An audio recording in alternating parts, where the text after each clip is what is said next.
বাচ্চা থেকে বড় সবাই খেতে পারবে এমন টিফিন আমরা বানানোর চেষ্টা করি, তবে সেটা সবসময় সম্ভব হয়ে ওঠে না। তাই আজ আমি চালের গুঁড়ো, আলু আর গাজর দিয়ে সুস্বাদু এবং মজাদার টিফিন বানিয়ে দেখালাম। আশা করি তোমাদের খুব ভালো লাগবে। নমস্কার বন্ধুরা, আমি সাবিত্রী, ভিল স্টোরি চ্যানেলে সবাইকে স্বাগত জানিয়ে আজকে রান্নাটা শুরু করছি।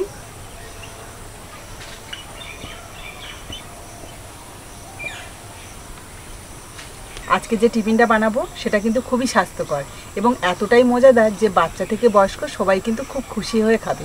টিফিন বানানোর জন্য উনুনটা ধরিয়ে নিয়েছি, এবার একটা কড়া বসিয়ে দিচ্ছি। কড়া গরম হয়ে গেছে, এবার দিয়ে দিচ্ছি অল্প একটু সাদা তেল। তেলের মধ্যে দিয়ে দিচ্ছি 1 চামচ অরহর ডাল। ডালটা দেখো হালকা ভেজে নিয়েছি। এবার দিয়ে দিচ্ছি শুকনো লঙ্কা কুচো করে রেখেছিলাম সেটা, তোমরা চাইলে চিলি ফ্লেক্সও দিতে পারো। দিয়ে দেবো পেঁয়াজ কুচি, গাজর কুচি, সামান্য একটু আদা কুচি, হালকা নেড়ে চেড়ে নেব। 30 সেকেন্ড মতো নেড়ে চেড়ে নিয়েছি। এবার দিয়ে দিচ্ছি অল্প একটু গ্রেট করা আম।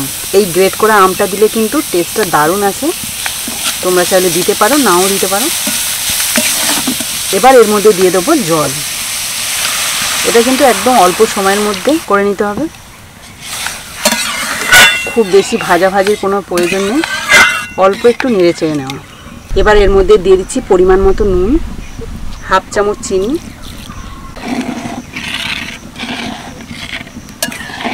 জলটা একটু গরম হতে দেব।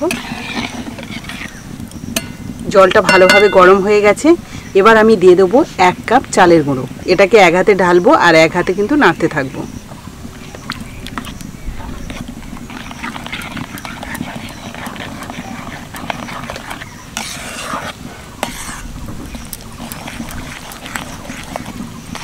ভালোভাবে নেড়ে চেড়ে একদম শুকনো শুকনো করে নেব।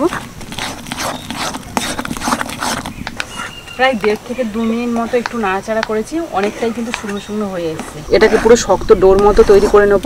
তবে তার আগে আমি এখানে কয়েকটা আলু আগে থেকে সিদ্ধ করে গ্রেট করে রেখেছি, সেটা দিয়ে দিচ্ছি।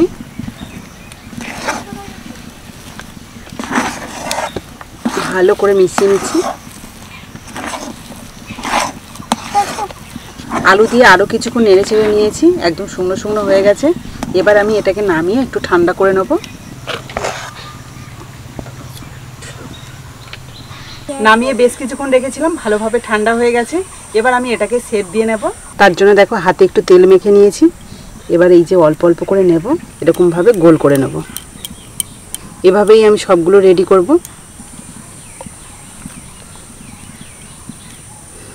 তোমরা চাইলে তোমাদের পছন্দ মতো শেপ দিতে পারো, আমি এখানে গোল গোল শেপ দিচ্ছি।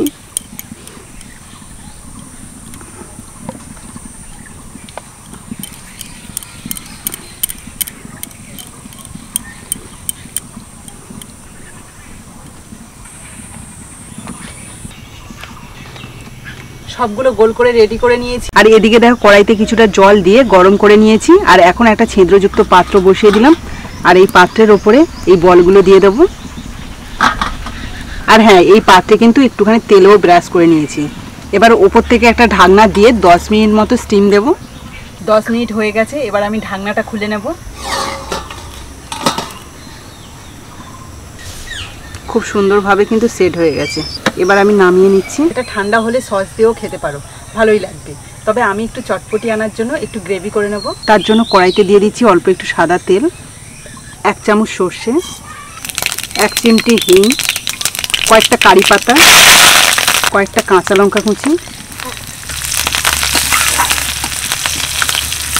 হালকা নেড়ে চেড়ে ভেজে নিয়েছি। এবার দিয়ে দিচ্ছি সস।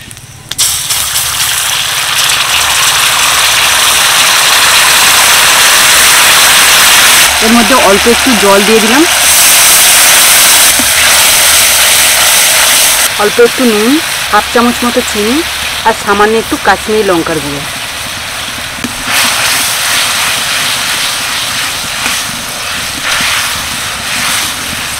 এদিকে গ্রেভিটা রেডি হয়ে গেছে। আর এদিকে দেখো আমি বলগুলো ঠান্ডা হতে একটা পাত্রে সুন্দর করে সাজিয়ে নিয়েছি। এবার এই গ্রেভিটা আমি এর ওপরে ছড়িয়ে দেবো চামচের সাহায্যে।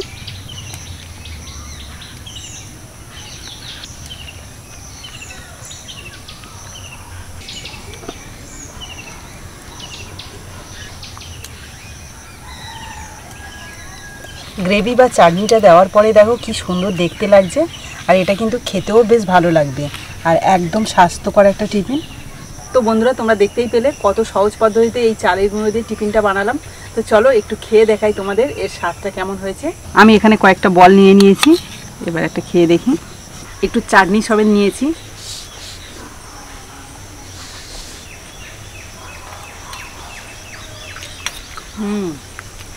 এই গ্রেভি বা চাটনিটা যেটা বানিয়েছি না, এটার জন্যই কিন্তু এই বলটা বেশি খেতে ভালো লেগেছে। যেহেতু এটা চালের গুঁড়ো আর আলু দিয়ে স্টিম দিয়েছি, সেজন্য কিন্তু এটা শুধু শুধু খেতে একদমই ভালো লাগবে না। তোমরা যদি ফ্রাই খেতে চাও তাহলে ফ্রাই করে খেয়েও ভালো লাগবে, আর তাছাড়া এরকম একটা চাটনি বানিয়ে বা গ্রেভি বানিয়ে কিন্তু খেতে হবে। তোমরা চাইলে টমেটো সস দিয়েও খেতে পারো, তবে আমার মনে হয় এই চাটনিটা করলে বেশি ভালো লাগবে, এছাড়া ফ্রাই করলে। তো দারুণ লেগেছে আমার কিন্তু এই চাটনিটার সাথে। তো বন্ধুরা, আজকের এই টিফিনের রেসিপিটা আশা করি তোমাদেরও ভালো লেগেছে, আর ভালো যদি লাগে তাহলে প্লিজ একটা লাইক করে দিও, আর বন্ধুদের সাথে প্রচুর প্রচুর শেয়ার করো ভিডিওটা, যাতে সবাই দেখতে পায়। তো আজকের মতো টাটা, পরের দিন আসবো আবার একটা নতুন ভিডিও নিয়ে। ততক্ষণে ভালো থেকো, সুস্থ থেকো।